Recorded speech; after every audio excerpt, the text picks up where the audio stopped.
In this video, I'm going to give you my favourite dark rums that I think you need to try in 2024. Hey rum friends, welcome back. On this channel, I mainly talk about rum education, tiki cocktails, and deep diving with fun rum cocktail experiments. So if that sounds like fun, make sure you hit the subscribe button so you don't miss a future video. Now, alongside white rums, dark rums are another of my favourite categories because for me, the types of drinks that I make, they suit me perfectly. Whether it's stuff like the Dark and Stormy, rum and cokes even, stuff like that. But then you get Mai Tais, Hurricanes, those sort of drinks where that you want that lovely sort of richness, that lovely char flavour coming through from a dark rum.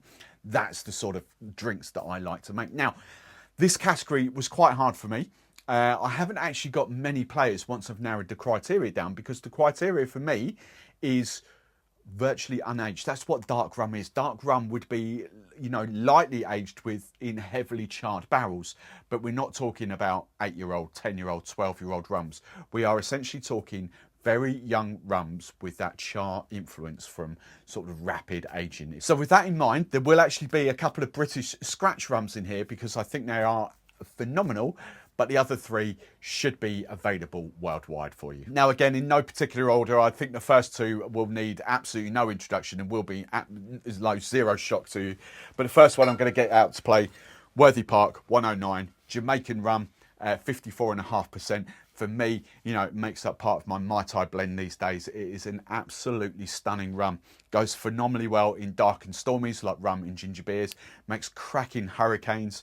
Really works well with Coke. No sweetness, you don't get any dosage at all with Jamaican rums. The flavour that's coming out of there is that Jamaican funk, that Jamaican esteries, but it's been sort of tamed slightly by heavily charred wood. So that would be my first pick, and I dare say for a lot of you, it is your staple, if you like, when it comes to dark rums. Now, the second pick will be obvious to a lot of you. A lot of you would thought it would come out first, actually, but it has to be this. It has to be the Plantation OFD. It says old-fashioned traditional dark on the front of the bottle. It doesn't actually stand for that. It stands for old. That's delicious. Oh, flipping Nora. That's delicious. True story. That's what it actually stands for if you're uninitiated. As I say, 69% ABV rum. It is a blend of Jamaica, Barbados and Guyana. So you've got all those sort of rums playing in there. There's zero dosage gone into this rum as well. It's just fantastic. Absolutely fantastic in flavour. If you can handle your high ABV rums, this actually does sip quite well. It's not. I wouldn't class it as a neat sipper, but it tastes that good if you can get past the strength of the alcohol. It's an absolute stunning rum. Again, if you want a little bit of a bump in ABV when it comes to these sort of drinks, your dark and stormies, your rum and cokes, your Mai Tais. Up until recently, this was part of my Mai Tai blend. So again, there's times where I want the Worthy 109. There's times where I want the OFTD. I love my dark rum, so both of these are always going to be permanent stocks. Now, if we go from these two, which are undosed and a little bit higher in ABV, to what I would say is something may have a little bit of sugar and a lower ABV, but the Skipper. The Skipper at 40% ABV is Guyana rum, so Demerara rum. Again, it is fantastic. I really, really do love it. My palate has just got a little bit more into the higher ABV stuff. And as I say, this is... when you use this, you have to play about with ratios a little bit because I do find this a little bit of a sweeter rum. But for the price point, it is absolutely banging when it comes to these types of drinks. Hurricanes especially. Your passion fruit, a little bit of lemon juice in there, Fascinola maybe. Again, great there. If you're playing about with rum blends in a Mai Tai, just be wary of that sort of sweetness and that extra richness that sweetness brings. But I can't fault it in the grand scheme of things. For the price, for the flavour, stunning. Now, before I go on to the other two rums that will finish off, which will be my forever stocks, I want to give some notable mentions as well, because I know these will have a lot of fans around the world. I'm not going to say a bad word against these. These are great, what I would class as dark rums. For me, are they in this kind of category? No. Are they in the category that the two British scratch rums that I'm going to get out to play? No, they fall, for me personally, a lot short when it comes to these in cocktails. But I understand for a lot of you, you have got, especially Myers. Myers has a lot of fans. It is a huge brand in the grand scheme of things. So these are notable mentions. you can't go wrong with these rums.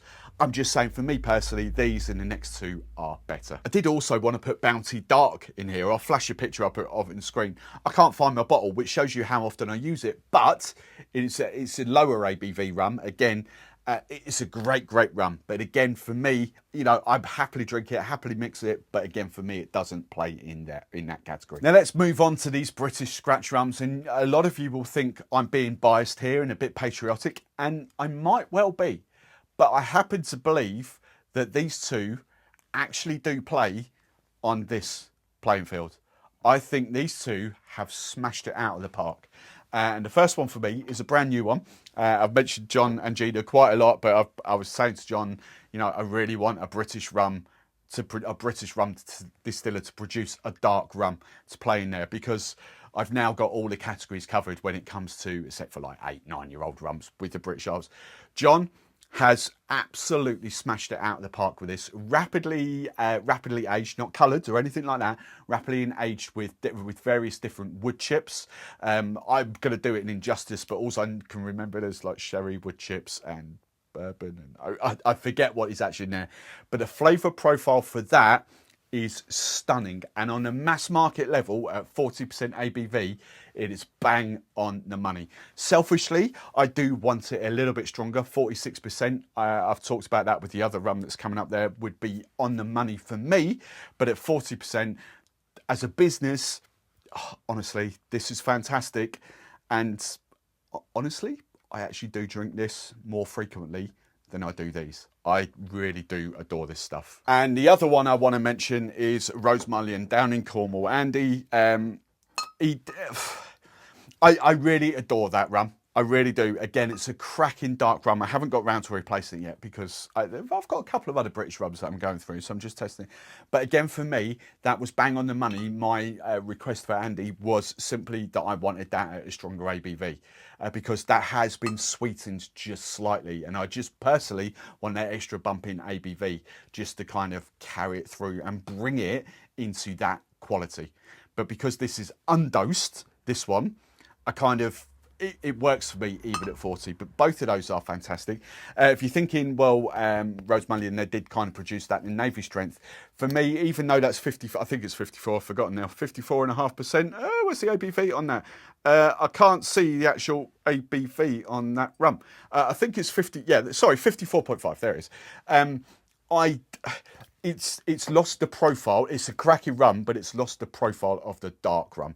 I would not say that that is an aged or a stronger version of that. For me, it's a completely different tasting rum. So if I've still got one request, it's both of these rums, just at 46% ABV, just to cut through my favourite type of cocktails. But for me personally, that one, as I've said, definitely 100% plays in the bigger brand camp of dark rums. That is stunning.